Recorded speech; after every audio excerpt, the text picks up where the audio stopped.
Hello and welcome back to Storytime Classics Live. I am your host, Bo Heckman. Hi, sorry about that. Just had to fix some technical issues there. And it's the world of Zoom and StreamYard and all of this stuff. So yeah, technical difficulties aplenty. Hope everyone is having a great Friday so far. We are at an earlier time today, so thank you for joining us. Of course, you can catch this at any time on our YouTube channel, Southwest Shakespeare's YouTube channel. And so we are continuing today with The Count of Monte Cristo, and we will be picking up with chapter 46. We'll be picking up with chapter 46, entitled Unlimited Credit. So stay tuned to find out how you too can get unlimited credit from the Count of Monte Cristo. Mama, do you need to go out? Okay. Thought a dog was staying here for the reading and wanted out. Okay, so this is an extraordinary day. I'm just going to roll with the punches here. And so we're in a weird part of the story.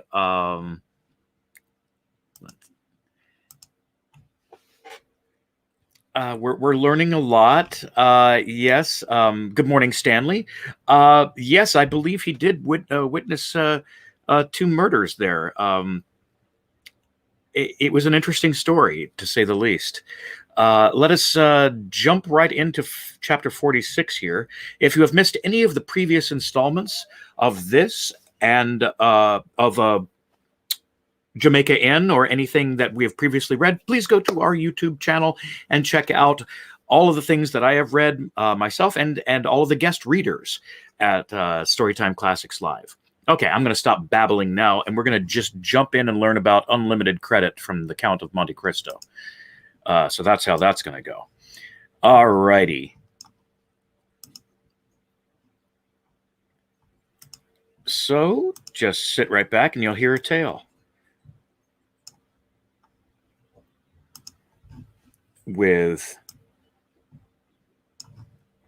chapter 46 of the Count of Monte Cristo. About 2 o'clock the following day, a calash drawn by a pair of magnificent English horses stopped at the door of Monte Cristo, and in person, dressed in a blue coat with buttons of a similar color and white waistcoat, over which was displayed a massive gold chain, brown trousers, and a quantity of black hair descending so low over his eyebrows as to leave it doubtful whether it were not artificial, so little did its jetty glossiness assimilate with the deep wrinkles stamped on his features. A person, in a word, who, although evidently past 50, desired to be taken for not more than 40, bent forwards from the carriage door, on the panels of which were emblazoned the armorial bearings of a baron, and directed his groom to inquire at the porter's lodge whether the Count of Monte Cristo resided there, and if he were within. While waiting, the occupant of the carriage surveyed the house, the garden as far as he could distinguish it, and the livery of servants who passed to and fro with an attention so close as to be somewhat impertinent. His glance was keen, but showed cunning rather than intelligence. His lips were straight, and so thin that they closed. So thin that, as they closed, they were drawn in over the teeth.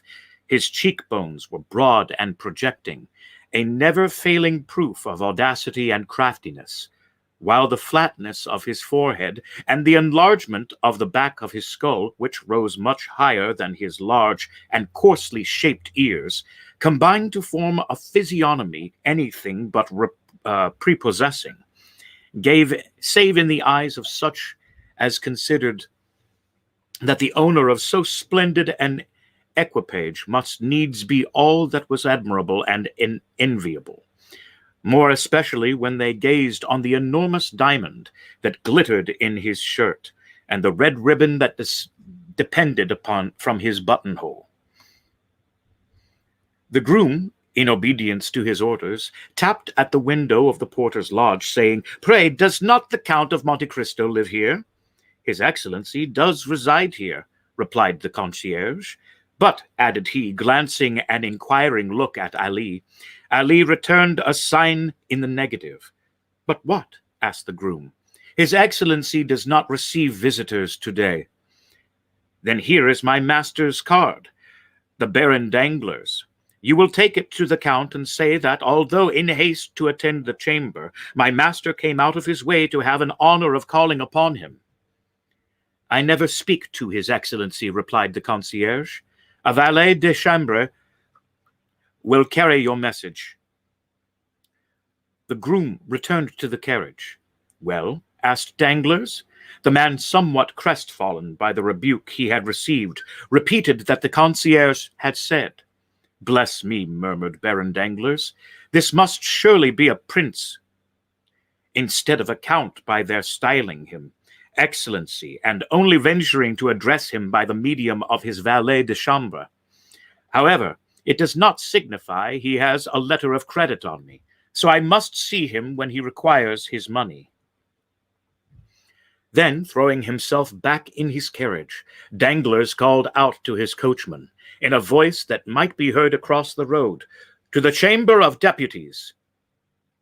Apprised in time of the visit paid him, Monte Cristo had, from behind the blinds of his pavilion, as minutely observed the Baron by means of an excellent lorgnette,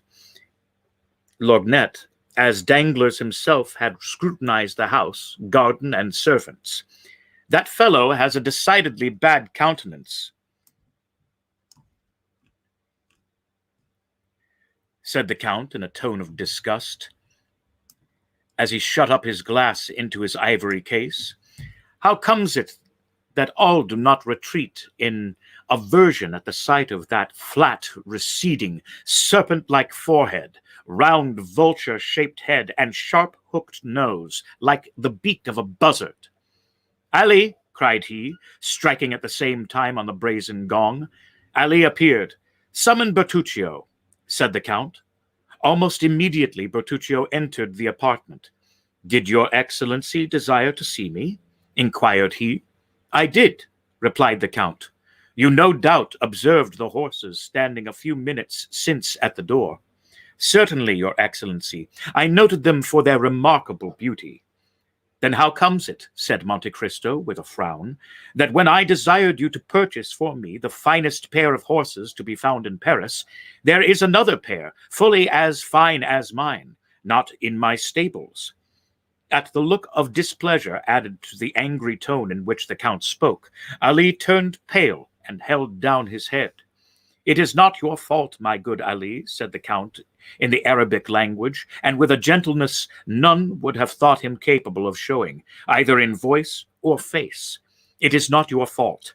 You do not understand the points of English horses." The countenance of poor Ali recovered its serenity. "Permit me to assure your Excellency," said Bertuccio, "that the horses you speak of were not to be sold when I purchased yours." Monte Cristo shrugged his shoulders. "It seems, Sir Stewart," said he, "that you have yet to learn that all things are to be sold to such as care to pay the price." "His Excellency is not perhaps aware that Monsieur Danglars gave 16,000 francs for his horses?" "Very well. Then offer him double that sum. A banker never loses an opportunity of doubling his capital." "Is your Excellency really in earnest?" inquired the steward. Monte Cristo regarded the person who durst presume to doubt his words with the look of one equally surprised and displeased. "I have to pay a visit this evening," replied he. "I desire that these horses, with completely new harnesses, may be at the door with my carriage." Bertuccio bowed and was about to retire, but when he reached the door, he paused and then said, "At what o'clock does your Excellency wish the carriage and horses to be ready?" "At 5 o'clock," replied the Count. "I beg your Excellency's pardon," interposed the steward in a deprecating manner. for venturing to observe that it is already 2 o'clock. I am perfectly aware of that fact, answered Monte Cristo calmly. Then, turning towards Ali, he said, Let all the horses in my stables be led before the windows of your young lady, that she may select those she prefers for her carriage. Request her also to oblige me by saying whether it is her pleasure to dine with me. If so, let dinner be served in her apartments. Now leave me, and desire my valet de chambre to come hither. Scarcely had Ali disappeared when the valet entered the chamber. Monsieur Baptistine, said the Count, you have been in my service 1 year, the time I generally give myself to judge of the merits or demerits of those about me. You suit me very well. Baptistin bowed low. It only remains for me to know whether I also suit you. Oh, Your Excellency, exclaimed Baptistin eagerly. Listen, if you please, till I have finished speaking, replied Monte Cristo. You receive 1,500 francs per annum for your services here, more than many a brave subaltern who continually risks his life for this country obtains. You live in a manner far superior to many clerks who work 10 times harder than you do for their money. Then, though yourself a servant, you have other servants to wait upon you, take care of your clothes, and see that your linen is duly prepared for you. Again, you make a profit upon each article you purchase for my toilet, amounting in the course of a year to a sum equaling your wages. Nay, indeed, Your Excellency, I am not condemning you for this, Monsieur Baptistin, but let your profits end here. It would be long indeed ere you would find so lucrative a post as that you have how the good fortune to fill. I neither ill use nor ill treat my servants by word or action. An error I readily forgive, but willful negligence or forgetfulness never. My commands are ordinarily short, clear, and precise, and I would rather be obliged to repeat my words twice or even 3 times than they should be misunderstood. I am rich enough to know whatever I desire to know, and I can promise you I am not wanting in curiosity. If, then, I should learn that you had taken upon yourself to speak of me to anyone favorably or unfavorably, to comment on my actions or watch my conduct, that very instant you would quit my service. You may now retire. I never caution my servants a second time. Remember that. Baptistin bowed, and was proceeding towards the door. I forgot to mention to you, said the Count, that I lay yearly aside a certain sum for each servant in my establishment. Those who I am compelled to dismiss lose, as a matter of course, all participation in this money, while their portion goes to the fund accumulating for those domestics who remain with me, and among whom it will be divided at my death. You have been in my service a year. Your fund has already begun to accumulate. Let it continue to do so. This address, delivered in the presence of Ali, who, not understanding one word of the language in which it was spoken, stood wholly unmoved, produced an effect on Monsieur Baptistin only to be conceived by such as have an occasion to study the character and disposition of French domestics. I assure Your Excellency, said he, that at least it shall be my study to merit your approbation in all things, and I wish to take Monsieur Ali as my model. By no means, replied the Count in the most frigid tones. Ali has many faults mixed with most excellent qualities. He cannot possibly serve you as the pattern for your conduct, not being, as you are, a paid servant, but a mere slave, a dog, who, should he fail in his duty towards me, I should not discharge from my service, but kill. Baptistin opened his eyes with astonishment. You seem incredulous, said Monte Cristo, who repeated to Ali in the Arabic language what he had just been saying to Baptistin in French. The Nubian smiled assentingly to his master's words, then kneeling on one knee, respectfully kissed the hand of the Count. This corroboration of the lesson he had just received put the finishing stroke to the wonder and stupefaction of Monsieur Baptistin.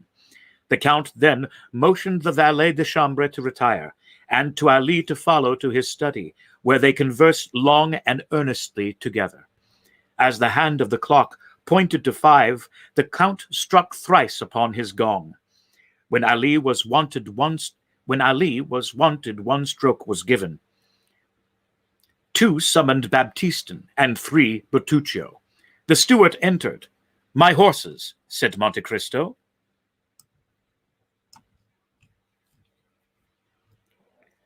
"They are at the door, harnessed to the carriage, as your Excellency desired.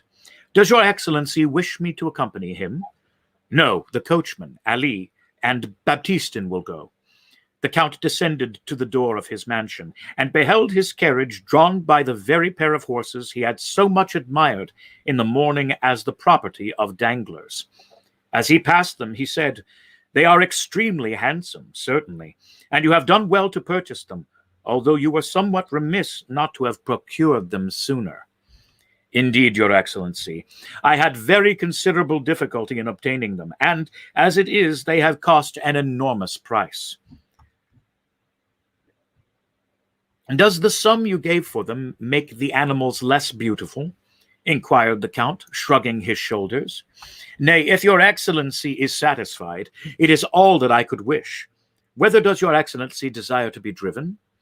"To the residence of Baron Danglars, Rue de la Chaussée d'Atin." This conversation had passed as they stood upon the terrace, from which a flight of stone steps led to the carriage drive. As Bertuccio, with a respectful bow, was moving away, the Count called him back. "I have another commission for you, Monsieur Bertuccio," said he. "I am desirous of having an estate by the seaside in Normandy. For instance, between Havre and Boulogne. So you see, I give you a wide range. It will be absolutely necessary that the place you may select have a small harbor, creek, or bay into which my corvette can enter and remain at anchor. She draws only 15 feet. She must be kept in constant readiness to sail immediately. I think proper to give the signal. Make the requisite inquiries for a place of this description, and when you have met with an eligible spot, visit it, and if it possesses the advantages desired, purchase it at once in your own name. The corvette must now, I think, be on her way to Fécamp, must she not?" "Certainly, your Excellency. I saw her put to sea the same evening we quitted Marseille." "And the yacht?" "Was ordered to remain at Montague." "'Tis well. I wish you to write from time to time to the captains in charge of the 2 vessels so as to keep them on the alert." "And the steamboat?" "She is at Chalon?" "Yes. The same orders for her as for the 2 sailing vessels." "Very good. When you have purchased the estate I desire, I want constant relays of horses at 10 leagues apart along the northern and southern road." "Your Excellency may depend upon me." The Count made a gesture of satisfaction, descended the terrace steps, and sprang into his carriage, which was whirled along swiftly to the banker's house. Danglars was engaged at that moment presiding over a railroad committee, but the meeting was nearly concluded when the name of his visitor was announced. As the Count's title sounded on his ear, he rose, and addressing his colleagues, who were members of one or the other chamber, he said, "Gentlemen, pardon me for leaving you so abruptly, but a most ridiculous circumstance has occurred, which is this. Thomson and French, the Roman bankers, have sent me to a certain person calling himself the Count of Monte Cristo, and have given him an unlimited credit with me. I confess this is the drollest thing I have ever met with in the course of my extensive foreign transactions, and you may readily suppose it has been greatly roused my curiosity. I took the trouble this morning to call on the pretended count.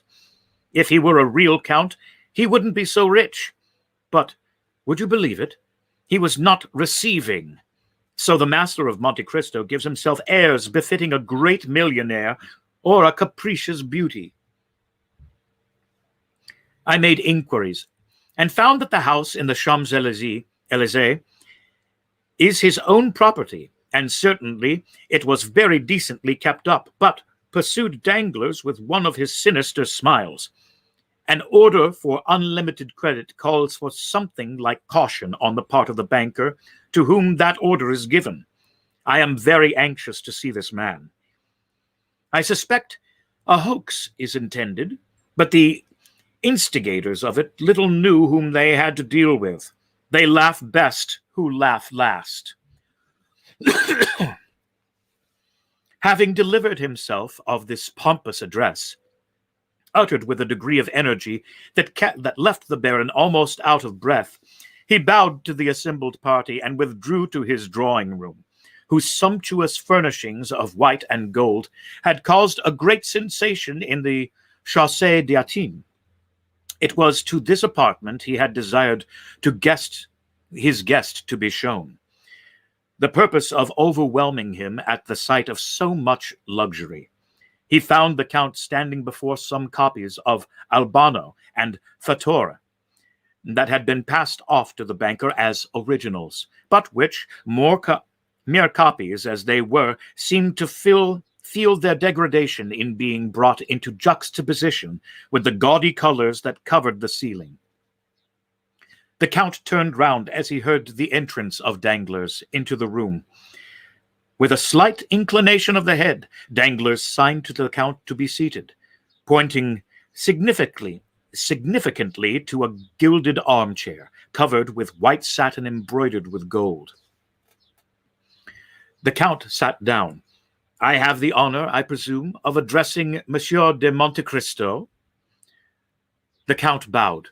And I of speaking to Baron Danglars, Chevalier of the Legion of Honor, and member of the Chamber of Deputies. Monte Cristo repeated all the titles he had read on the Baron's card.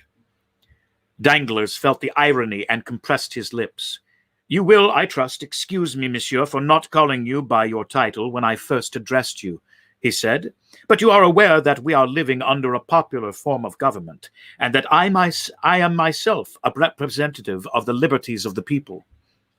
So much so, replied Monte Cristo, that while you call yourself Baron, you are not willing to call anybody else Count.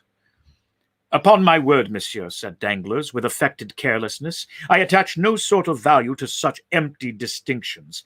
But the fact is, I was made Baron and also Chevalier of the Legion of Honor in return for services rendered. But as you have discarded your titles after the example set you by Messieurs de Montmorency and Lafayette, that was a noble example to follow, monsieur. Why, replied Danglars, not entirely so. With the servants, you understand. I see, to your domestics, you are my lord. The journalists style you monsieur, and while your constituents call you citizen. These are distinctions very suitable under a constitutional government. I understand perfectly. Again, Danglars bit his lips. He saw that he was no match for Monte Cristo in an argument of this sort, and he therefore hastened to turn to subjects more congenial.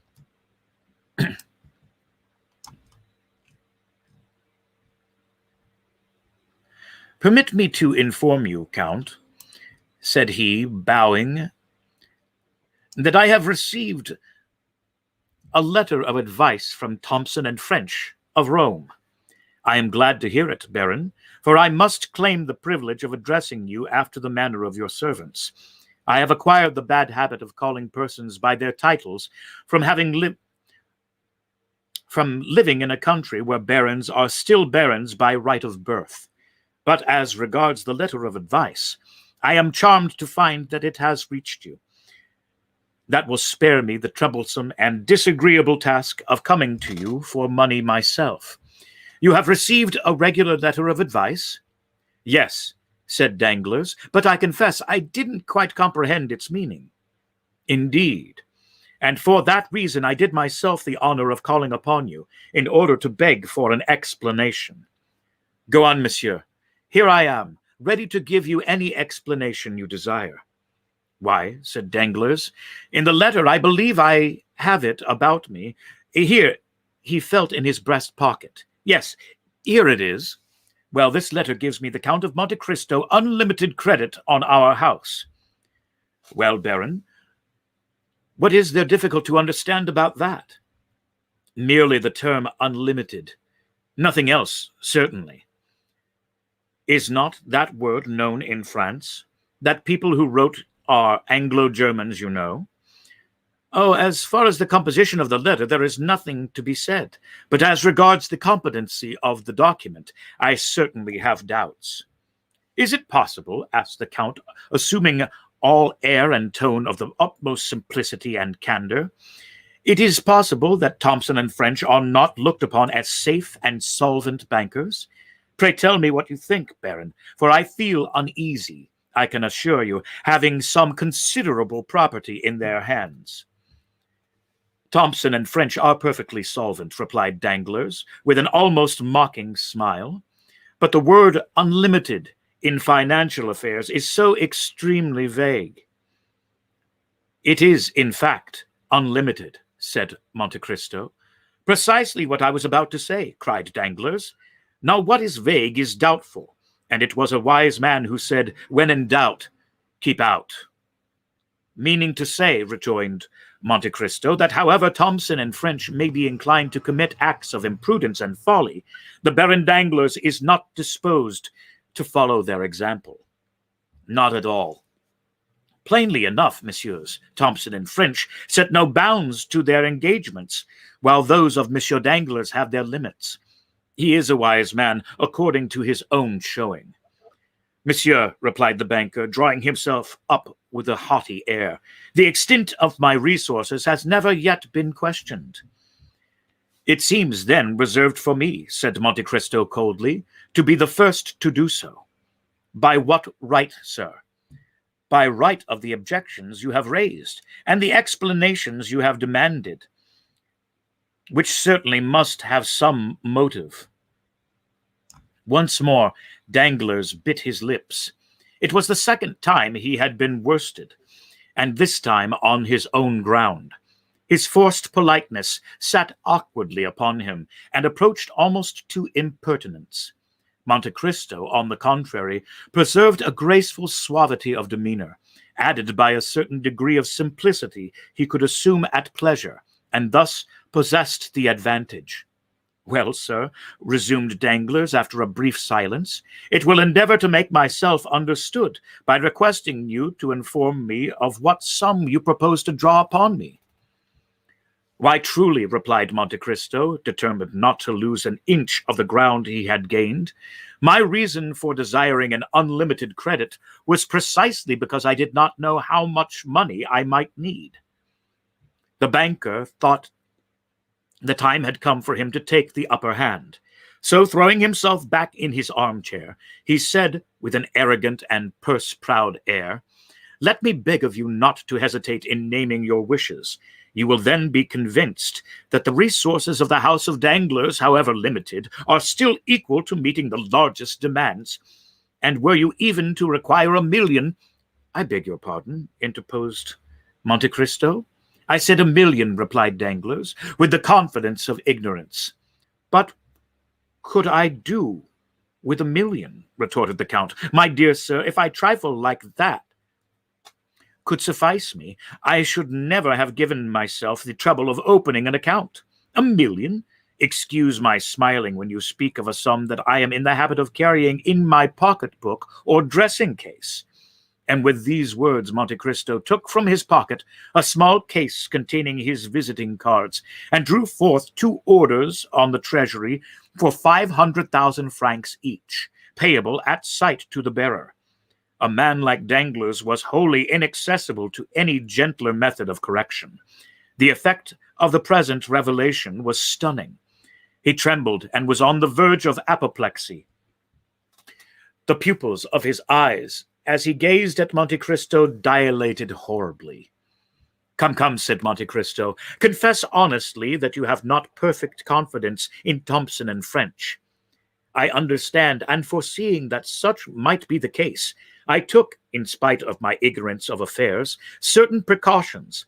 See, here are 2 similar letters that you have yourself received. One from the house of Artesian and Esquils of Vienna to Baron Rothschild. The other drawn by Baring of London upon Monsieur Lafayette. Now, sir, you have but to say the word, and I will spare you all the uneasiness by presenting my letter of credit to one or other of these 2 firms." The blow had struck home, and Danglars was entirely vanquished. With a trembling hand, he took the 2 letters from the Count, who held them carelessly between finger and thumb, and proceeded to scrutinize the signatures with a minuteness that the Count might have regarded as insulting, had it not suited his present purpose to mislead the banker. "Oh, sir," said Danglars, after he had convinced himself of the authenticity of the documents he held, and rising as if to salute the power of gold personified in the man before him, "3 letters of unlimited credit. I can be no longer mistrustful, but you must pardon me, my dear Count, for confessing to some degree of astonishment." Nay, answered Monte Cristo, with the most gentlemanly air, "it is not for such trifling sums as these that your banking house is to be incommoded. Then you can let me have some money, can you not?" "Whatever you say, my dear Count, I am at your orders." "Why," replied Monte Cristo, "since we mutually understand each other, for such I presume is the case." Danglars bowed assentingly. "You are quite sure that not a lurking doubt or suspicion lingers in your mind?" "Oh, my dear Count," exclaimed Danglars, "I never for an instant entertained such a feeling towards you." "No, you merely wished to be convinced, nothing more. But now that we have come to so clear an understanding, and that all distrust and suspicion are laid at rest, we may as well fix a sum as the probable expenditure of the first year. Suppose we say 6 millions to—" "6 millions?" gasped Danglars. "So be it." "Then, if I should require more," continued Monte Cristo in a careless manner, "why, of course, I should draw upon you. But my present intention is not to remain in France more than a year, and during that period I scarcely think I shall exceed the sum I mentioned. However, we shall see. Be kind enough, then, to send me 500,000 francs tomorrow. I shall be at home till midday, or if not, I will leave a receipt with my steward. The money you desire shall be at your house by 10 o'clock tomorrow morning, my dear Count," replied Danglars. "How would you like to have it? In gold, silver, or notes?" "Half in gold, and the other half in banknotes, if you please," said the Count, rising from his seat. "I must confess to you, Count," said Danglars, "that I have hitherto imagined myself acquainted with the degree of all the great fortunes of Europe, and still wealth such as yours has been wholly unknown to me. May I presume to ask whether you have long possessed it?" "It has been in the family a very long while," returned Monte Cristo. "A sort of treasure expressly forbidden to be touched for a certain period of years, during which the accumulated interest has doubled the capital.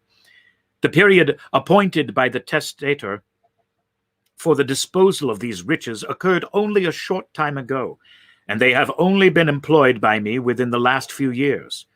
Your ignorance on the subject, therefore, is easily accounted for. However, you will be better informed as to me and my possessions ere long." And the Count, while pronouncing these latter words, accompanied them with one of those ghastly smiles that used to strike terror into poor Franz d'Épinay.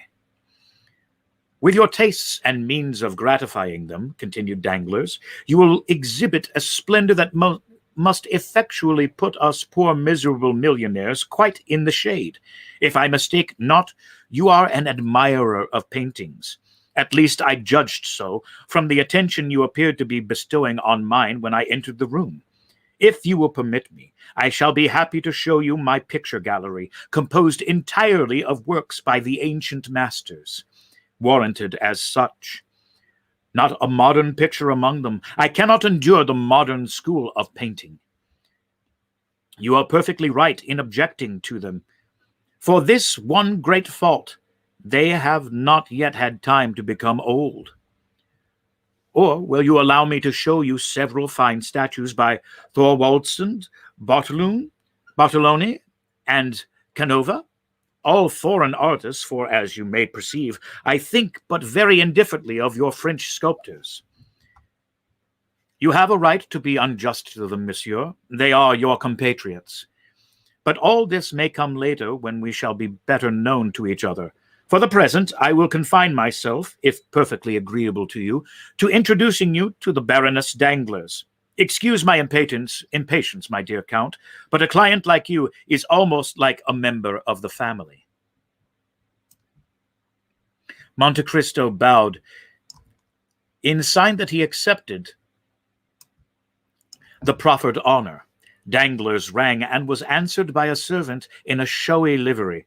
Is the Baroness at home? Inquired Danglars. Yes, my lord, answered the man. And alone? No, my lord, Madame has visitors. Have you any objection to meet any persons who may be with Madame, or do you desire to preserve a strict incognito? No, indeed, replied Monte Cristo with a smile. I do not arrogate to myself the right of so doing. And who is with Madame, Monsieur Debray? Inquired Danglars, with an air of indulgence and good nature that made Monte Cristo smile, acquainted as he was with the secrets of the banker's domestic life. Yes, my lord, replied the servant. Monsieur Debray is with Madame. Danglars nodded his head. Then, turning to Monte Cristo, said, Monsieur Lucien Debray is an old friend of ours, and private secretary to the Minister of the Interior. As for my wife, I must tell you, she lowered herself by marrying me, for she belongs to one of the most ancient families in France. Her maiden name was de Sèvres, and her first husband was Colonel the Marquis of Narbonne. I have not the honor of knowing Madame Danglars, but you have already met Monsieur Lucien Debray. Ah, indeed, said Danglars, and where was that? At the house of Monsieur de Morcerf. Ah, you are acquainted with the young Viscount, are you? We were together a good deal during the carnival at Rome. True, true, cried Danglars. Let me see, have I not heard talk of some strange adventure with bandits or thieves hid in ruins, and of this having had a miraculous escape? I forget how, but I know he used to amuse my wife and daughter by telling him about it after his return from Italy. Her ladyship is waiting to receive you, gentlemen, said the servant, who had gone to inquire the pleasure of his mistress. With your permission, said Danglars, bowing, I will precede you, and to show you the way. By all means, replied Monte Cristo. I follow you. And we will stop here today, as these chapters can be unexpectedly long, at chapter 47, and that will be entitled The Dappled Greys, which should be interesting. We'll find out what that is. Thank you for tuning in today, and I hope you join us again on Monday for more Storytime Classics Live. We will be picking up on Monday with more The Count of Monte Cristo. And on Tuesday, we will have our guest reader, Amy, back reading Jamaica Inn. Thank you for tuning in with us. If you're going outside today, please still be safe and still wear a mask. We'll catch you next time on Storytime Classics Live.